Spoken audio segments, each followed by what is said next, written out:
Good morning and welcome to My Catechism. Today is a very special day, for today is the resurrection of our Lord. It's a day of rejoicing. So, happy Easter ninyong tanan. Happy Easter. So, it's Easter Sunday, so yeah. let us greet all our viewers, Brad Adam. Nining, sa usa ka balipayon kapag sa ulog karong adlaw. Sa kapagamanhaw The greatest event in the history of the world, when the Son of Man who died and rose to life in order to redeem us. Amen. Mao na nga, but according to the book of Psalms, nagingon, this is the day that the Lord has made. Let us rejoice and be glad in it. Amen. Indeed, we have to be joyful because Jesus is truly risen from the dead. Hallelujah. Hallelujah. So, Brad Adam, kining unsa may mong hatag og mahumong mensahe sa atong mga kaigsunan karon ining adlaw sa pagkabanhaw sa Ginoo. Mao gid rejoice, rejoice and rejoice because the Lord is resurrected from the dead, from the death, and then we also as human being, although we will die further, maabot ang panahon nga we also resurrect like Jesus Christ. Okay. So we'll be back after this short break. Please stay with us.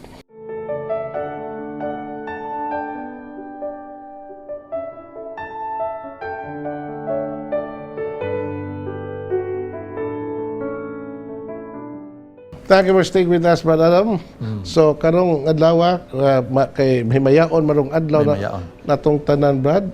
Kay mamangkini ang dako nga kasaulugan sa entire church, Brad.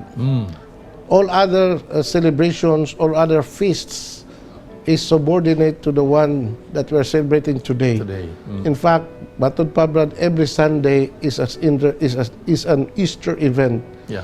Because that's the day when Jesus rose from the dead. Amen.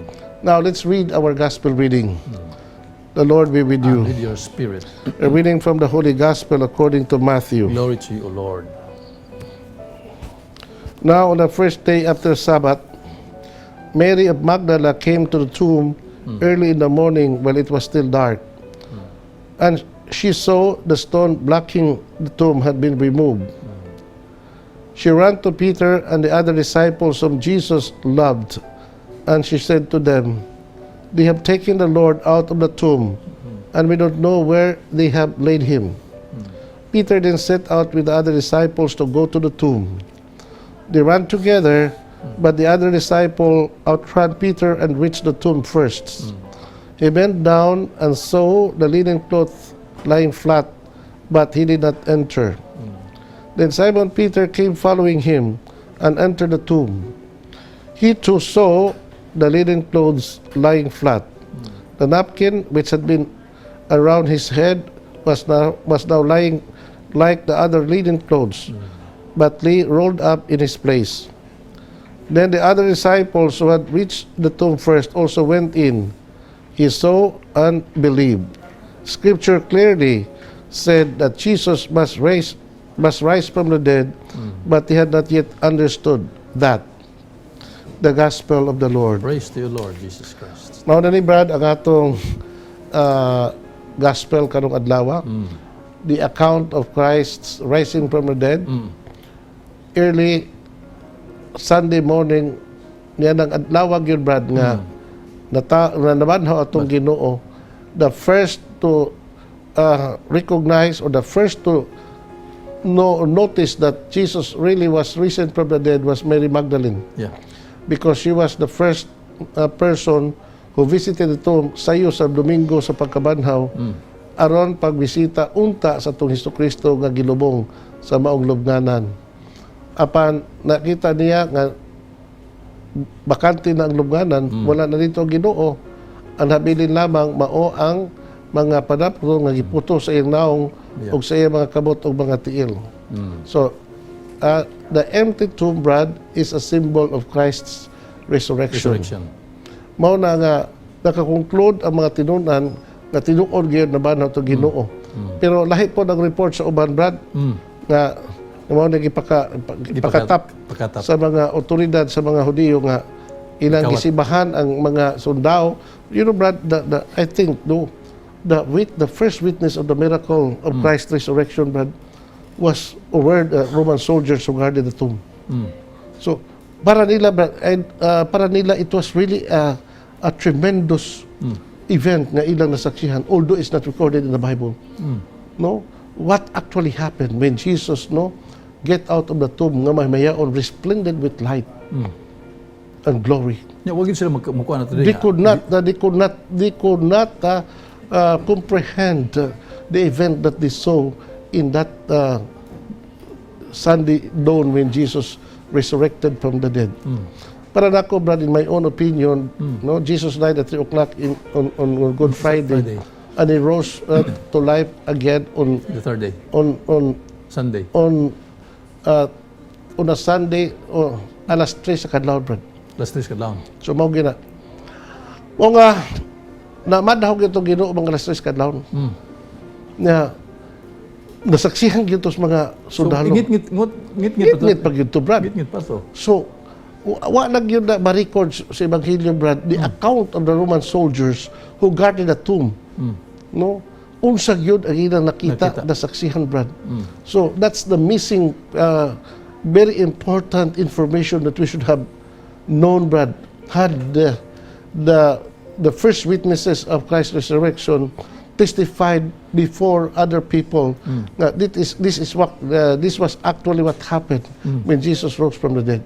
So mauna, Brad. Anyway, so in the absence of our information from the eyewitness of Christ's resurrection, no, let us just rely on the witnesses of the disciples of our Lord, like Mary Magdalene, the other disciples, and many other disciples who saw Jesus, who appeared to them after the resurrection. Pero Brad. wa man gito siya makakita diri sa actual gyud nga ni-resurrect ang atong Ginoo. Kinsa? Kato si Mary Magdalene kay. Well, of course. That's why we said that she came and realized that the tomb was empty. No? Okay, Brad. So mao ni nga tinuod gyud naman ato Ginoo og dili kaduha-duhaan ang iyang pagkabanhaw, Brad. No? Kay kung pa mabanhaw to Ginoo, so namakak nitong Ginoo. Di man na mamakak tong Ginoo kay siya may tagda magdaan nga siya mabanhaw. So kinahanglan gyud siya mabanhaw. Otherwise, no, dili na siya tuhuan. Di atuan. No? Mamangani nga mingon si San Pablo, kung si Kristo wala pa mabanhaw, kawag inyong pagtuo o kawag ko sa bamong pagwali. Magsasalag gyapon kamo. O makasasala gihapon ka mo hangtod karon. So mao kana ang pagmatuo ni San Pablo, Brad. But before I continue with my own reflection, Brad, based on your own personal reflection as a lay, unsa may magkapaambit sa atong katawhan? Mao na di ang kining ang resurrection sa atong Ginoo usa ka pagpadayag nga sama sa kaniya ingnon na gihapon ang mahitabo kanato. Kung maabot ang panahon sa ato ang tagsa sa kanang kinabuhi, wa ta dinhi. Pero it is our hope, it is our belief nga sama sa atong Ginoo Kristo mo resurrect at the moment nga siya mo mahibalik. Kay mao man ang giingon diha sa John chapter 5 verse 18 and 19, 28 and 29 nga siya mo balik unya ayaw mo kay bulong tanan nga makadungog sa tingog sa trumpeta, tanan nga matay bangon padre nya mabanhaw mo resurrect. So sa to pa mahibalik ang katong patayng lawas di ang In other words, Brad, what you're saying is that Christ's resurrection from the dead is the pledge of our own future resurrection. correct. Buti pasabot, Brad, nga just as Jesus died and rose to life again, no, So also kita usa mamatay ug mabanhaw, siya maguna, no, Siya at kita'y mosunod. No, mao na gina, Brad, maingon si ang atong Ginoo adto kang Martha when Lazarus died, mingon to Ginoo, your brother will rise again. Og mingon si Martha, I know he will rise again on the last day. So mingon si atong Ginoo, I am the life and the resurrection. So ang punto din ni Brad nga, yes, Martha believe that we will all die. Yeah. When we will be back to life, we will be resurrected, no? Unyas katapusan sa kalibutan on the last judgment or the day of judgment. Okay. So, mao di Brad nga kita makalaom nga ingon nga si Kristo namatay ug nabanhaw, kita usa pagabanhawon. Pero unsa bang matangas pagkabanhaw ang atong lawas nga nadugta sa lubnganan mahiusa pagbalik sa tong kalag. Both body and soul would go to heaven. Yeah. Pero katong namatay diha sa kahimtang sa sala who are in hell, they would also be would also be resurrected, Brad. Yeah. But it would be a different kind of body that would resurrect. Yeah. It was a very ugly, Yeah. you know, nga matang sa lawas niya. Both the body and soul would go to hell. Yeah. Mo na, Brad. That's the reality. That's the prophecy of our Lord. Nga mabadhaw kita. Amen. No. Now, mangutana ta, Brad, how important is the resurrection of our Lord? We already stated that this is very important because kung wa pa siya mabanhaw, nakawang Kawang ang lamang. pagtuo. Because ganong pagtuo man nga makawang, ganong nga makawang man pagtuo sa mga tao. Because the belief of Christianity, but this is basic belief of Christianity, that si Kristo namatay, si Kristo nabanhaw, si Kristo balik ganti. So kung mao na ang atong pagtuo, and that is what we are professing, no, as a Christian, Brad. So kining atong profession of faith is Kawang lang, huwag di mahitabo. is vain. Yeah. Everything is vain. So kabakakan. Kabagakan. Nga naman, minunta si Kristo namatay na banhaw, iwan na siya mabanhaw. So, kinahanglan nga si Kristo mabanhaw, Yeah. aron nga atong pagtuo, no, hatagan og strong foundation, Yeah. strong basis. Strong basis. O nga, masaligon usab kita, Brad, nga mo sangyaw nga ang atong Ginoo namatay, nabanhaw, ug mobalik nganhi. Tungkol ganiya, nga nabanhaw. Okay. So we'll be back after this short break. Please stay with us.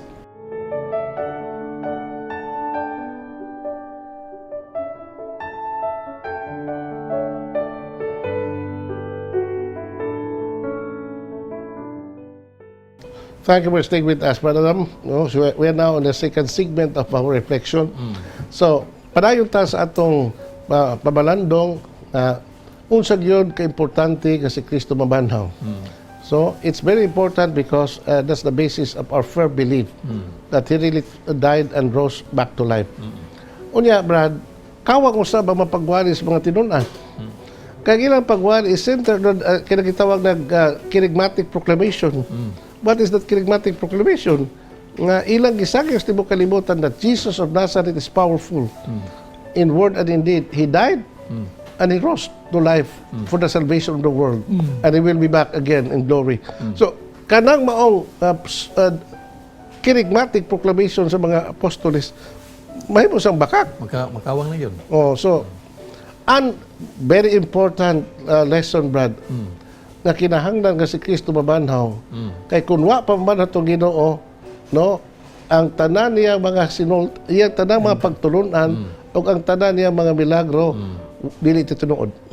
Correct. So, the miracle of our Lord is the highest proof, the vindication sa tanan niya mga gipanulti ug sa tanan niya mga matud pa padagna sa umabot ug labaw sa tanan.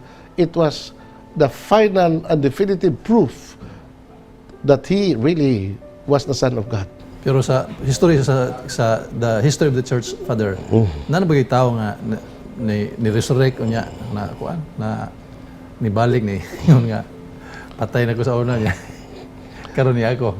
Tawag ko ninyo kay ni ako. Wa pa na may tabo, Brad, no? Doon ay makakitawag og mga kanang near-death experience or really people died, no? And they really experienced death, and they had that experience of going to heaven. There's a lot of testimonies of these people, Brad, but these are personal testimonies, no? No, I believe na sometimes God allowed these people to test heaven in order to tell the world that heaven is real. No, and these are personal experience, but and we cannot argue with these people whether that experience is true or not, because we cannot argue human experience. That's your experience. Yeah. Dili na to na ma-debate. No, iha man na. Private That's what we call private revelation. Private revelation. If we call it that way. Yeah. So mao na, Brad, nga karon ang pagkabanhaw sa tong Ginoo, no, mao gini ang pagpamatuod sa tanan niya mga pagtulunan ug sa tanan niya mga milagro, and above all, Yeah. the greatest claim of Jesus before he died, that he claimed to be the Son of God. Amen. Yeah. Mabito nga, if you're really the Son of God, no. Kung sabi buhaton, mingon to Ginoo, destroy this temple. Yeah. On third day, banhawon ko kini pag-usab. Correct. O pabarugong pag-usab. Mingon na mga Hudiyo, it took 46 years to build this temple. Yeah. Unya, imo kini pabarugon pag-usab. But according to John's Gospel, Jesus was talking about the temple of his body. Amen. That when he really rose from the dead, ang mga tinuon na kasabot siya mga gipabulong nga siya tinuod nga mabanhaw. Okay, Brad? Ang ako rin, Okay. nga naman sa pag-resurrect sa itong Ginoong Kristo at that very moment sa kwan anang Easter Sunday alas 3 man kato imong gikan nga nung dito man appear una ni pakita ni Mary Magdalene nga nung dili man ngadto siya iyang inahan ni Mama Mary nga Mo na gingon, Brad, no, nga there are many things in the life of our Lord that are not recorded in the Bible. So many things happened in the life of our Lord during his time on earth, Brad. Nga wa gid masuwat, but are also very important event. Mo na nga the church always believe that there are other extra biblical sources nga atong masaligan nga kita butuo. Na typical example kading mo yun. To whom Jesus appeared, unang giya pakita, I'm sure lagi gina. Ato mahal gabi single brad, di ko gusto yun o kanang siya yun starring permi. Because of her humility, gusto siya nga ngiyang anak kanunay yun nga exalt, no? Iya naragina siya sa at the back of her son, no? That is the humility of the Blessed Virgin Mary. So as to ngano si Mary Magdalene, we don't know, Brad, no? If there were other disciples, if other persons nga nakakita sa Ginoo before Mary Magdalene, we do not know. No? Makaingon ta nga si Maria Magdalena mo'y unang nakasaksi pagkabanas to Ginoo, o nakakita sa Ginoo, kay kanang nasuwat. Ang katungwa masuwat. Anyway, it's not important whether she or he is the first one to witness Christ's resurrection. The most important is that Jesus truly risen from the dead. That is the most important thing. No? Amen. So, if Jesus no appeared to Mary Magdalene for the first time, so we have no problem about that. Nga naman, no? He chose Mary Magdalene to be the first one to announce the reality of his resurrection. No, the unlikely person, knowing the personality of Mary Magdalene and knowing also her background, no, before her conversion to Christ. Pero lagi, Brad, kining Ginoo ba? Ang iyang mga pabaagi, dili ko pabaagi, sabas pabaagi sa tao. Ang iyang pagpili og mga tao, Brad, lahi yun kay atong standard, no? Yeah. Ang Ginoo God, no, bisag unsa ka nautan sa tao, bisag unsa ka bati ang iyang kagahapon, no? Mahimo pagpili ng tawhana for a good purpose. Like what happened to Saint Paul. Paul was a persecutor of Christianity. He was the first to persecute Christ and his church. Yeah. But of all people, of all wonder and wonders, Brad, he chose Paul to be an apostle to the Gentiles. Mao na, Brad. Kining mga pabaagis Ginoo, Brad, lisod kay nato nga sabton if we use our human category. Amen. If we use our own human standard, Brad. So, ang ato lang yun, morilita sa wisdom's Ginoo. No? He choose anyone whom he choose. And let us not question about that. Yeah. Because Jesus, being God, knows the heart of every human being. So, he could use any person, even the worst of a human person, for his personal purpose, no? For the good of the person and for the good of souls. And for anything that would benefit for man's salvation. So mao na, Brad, no? Kining ang atong Ginoo pagkabanhaw niya, Brad, he assumed what we call glorified body. That is real resurrection, Brad. Kato kang Lazaro, dito resurrection, Brad. Yeah. No, it was matod pa nila a resuscitation. Resuscitation. Ngano man ang kinabuhi nga ni Lazaro, human siya mamatay, unya gibanhaw sa Ginoo, is the very same life nga iyang gipuy-an sa wa pa siya mamatay Yeah. o wa pa siya mabanhaw. It was not a glorified body that Yeah. Lazarus assumed after he was risen from the dead by the power of Christ. So mao gyapon man matay gyapon siya after He died. Namatay gyapon si Lazarus. Wala na nabutan na diha. Oh, of course. No. Pero nga, dili tanas Biblia nasuwat. Oh. O bitaw na ka na masula skriptura, di kita kadawat ang Di kadawat. principle kay in the Correct. first place it's not in the Bible. So ang ato, we rely on the scriptures, we rely on the testimony of the church's Yeah. tradition, we rely on the magisterium and the liturgy. So we have so many sources of and we also rely history. Okay. Ngano man, truth, Brad, is being communicated to us in many different sources. Through the Bible, through tradition, through the magisterium, and private also revelation. private revelation from what you call holy men and women. We call it mystics. Okay, Brad. Now, mao na nga, si Lazarus, namatay pag-usab. Yeah, pagkabanhawon pag-usab si Lazarus. Mao na the actual nga pagkabanhaw niya. Yeah. Now, and the kind of resurrection nga ato sa matagabtaman that may sama sa pagkabanas tong Ginoo, we would assume what we call a glorified body. Nga usa ka lawas nga pure, Yeah. no?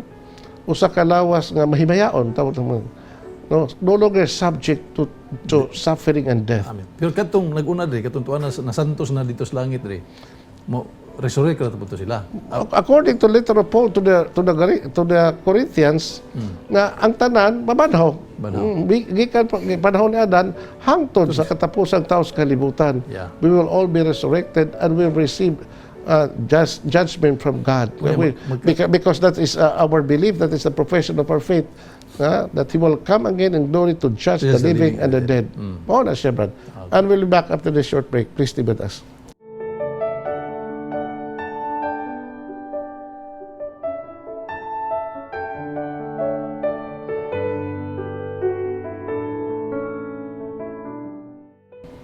Thank you for staying with us, Brad Adam. So, padayon ta sa atong pamalandong karon. Unya, kay resurrection man ron nga, Domingo, Brad. Oh. Ang ako unta nga mahitabo sa atong katawhan that we have to celebrate this day. So, the way we celebrate this day, first of all, that the whole family would gather together in the family. And then, the whole family will go to the church. Yeah. Katong wala pa makasimba, katong naka-attend sa atong Easter Vigil kagabi, no, dili na pwede na nga di na makasiba. They already fulfilled their Sunday obligation. Those who have attended the misa sa kadlawon, sa sugat, they already fulfilled their Sunday obligation. We hope that those who have not yet attended Mass, they have to go to Mass. Yeah. No, there will be a last Mass available in some parishes. Yeah. So as much as possible, they have to go and attend Mass. Amen. Because this celebration of Easter Sunday is without any what you call meaning if we don't go to the church, if we don't celebrate the Eucharist. Yeah. No, because that's the solemn way of celebrating Easter Sunday or Easter season. Now, muna Brad, no, karon, palayon ta nga sa pagkamanas to Ginoo. Speaking about our own future resurrection, Brad. Yeah. Kada dili dugay pa kaya na mahitabo, Brad. Mingon sila hapit na. Pero ang atong hapit iba pareha sa hapit sa Ginoo. So ang ato lamang ngoni nga maningkamot ta sa itong kasatang sa kinabuhi to follow the way of the Lord. Yeah. By following the way of the Lord, no, we will be assured of our own resurrection. There is no other way than the way of the Lord, because He said in the Gospel of John, I am the way. Yeah. So, the truth and the life. No one can come to me. No one can come to the Father except through me. Yeah. Kana bitong maingon ubang tinuan, Brad, nga nganong adto pa mga santos, although it's already out of the topic, Brad. Yeah. Nga si Jesus mga, I am the way, the truth, and the life. Why should you go to the saints, no? Lain po na, Brad. Well, we don't deny that Jesus is the only way to the Father. Correct. We don't deny that Jesus is our life and resurrection. Yeah. Is the truth. We accept that. We don't deny that. So, pag angkos to Ginoo that He is the way, the truth, and the life, He is the truth and everything, it doesn't mean nga madiminis na po ang atong pagpangayo o intercession sa mga santos. That's another. No? We believe in Christ. We have to go to Him. Yeah. But hindi po na sabton nga Di na sa punta mangayo og intercession. Just sila bitaw sige ba sige pastor iampo me the same thing. The same thing. So the same thing, brad, no? Yeah. Our coming to the saints, brad, is not to worship them as God, no? We only come to them and ask for their intercession. Amen. Maura na because we always believe, according to the letter of James, that the prayer of a saintly man, of a holy man, is powerful indeed. Amen. That's the Quran. That's our teaching. Yeah. So it doesn't contradict sa atong belief according to the scripture that Jesus is the way, the life, and the truth. He is the life and the resurrection. We believe in that. No? So there's no contradiction. Anyway, so padayon ta, brad, no? Kanang kay wa magi lain pabaagi nga kita mabanhaw gawas kung kita mosunod kang Kristo. Yeah. And this following of Christ, we already started that when we were baptized. Ato bang San Pablo, no, to baptism we share Christ's death, no, and through His resurrection we also share His glory. So mao na nga ang tanan sa atong kinabuhi, brad, sa atong kaluwasan depends on Jesus Christ. Depends on our faith and belief in Jesus Christ. Our union with Him. Mao nga kinahanglan yun sa atong kinabuhi. We must always be united with the Lord. No? Kay ngano man, He is lagi the life, the resurrection, the way, the truth Yeah. that would lead us to the Father. Kanang mo resurrect ta, Father. Ang dahil mo pangutana ana ba? Katong mga during the time ni Adam nya sa mga kuana patriarka mag-inahanay pa ba na sa mag kuana hantod sa atong mga katigulangan. Pagkaila ba ta atong mga lulong wa ta kaila nya. Brad, Brad, when we die and we go to heaven, no, and especially when we resurrected, Brad, no, ang atong knowledge is far superior than our human knowledge. Diha sa kahimtang sa atong lawas. When we will be glorified and we will go to heaven, and especially if we will glorified, ang atong kaalam, Brad, becomes so wide. Muna nga, si San Pablo, siyang ngadto sa Corinto, no, Kapitulo 13, versikulo 13. Kapitulo 13, versikulo 13, bingon. Now I know, but I will be known as I am known. No? Karon kalibutan makibaw ta, but our knowledge is like a shadow of what would lay ahead of us. Yeah. But the moment we go there, no, everything would be revealed. Yeah. Ipadayag sa Dios ang tanan nga mga tinago. So makibaw ta diri. Abi mo, Brad, maoning atong kasulti ba? Ang technology sa kalibutan, tayo na kayo ikumpara sa technology to sa langit. Din sa kalibutan, Brad, no?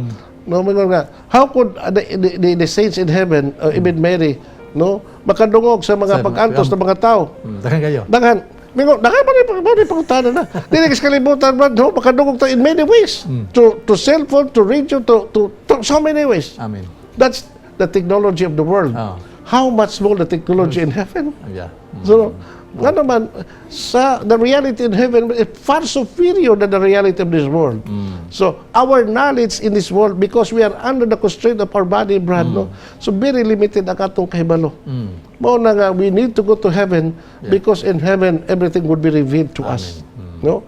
Busa hinaut unta, Brad, nga, mao na kanunay ang atong gihuptan nga paglaom nga kita malangit. Apan aron kita malangit, magtinarong ta, magpinuutan ta, magbuhat tag maayo, magsantos tas tong kinabuhi, musunod sa mga pagtulungan sa tong Ginoo, unya magampo sa kanunay maningkamot sa pagkinabuhi subay sa pagtulungan sa tong Ginoo. Oh. Kaya di po ta maningkamot padre kuan po nay basig digid po ta kadto. Well, tinuban ang kaning nga dili ta maningkamot, no, importante nga mutuotas ng Ginoo. Wrong man na.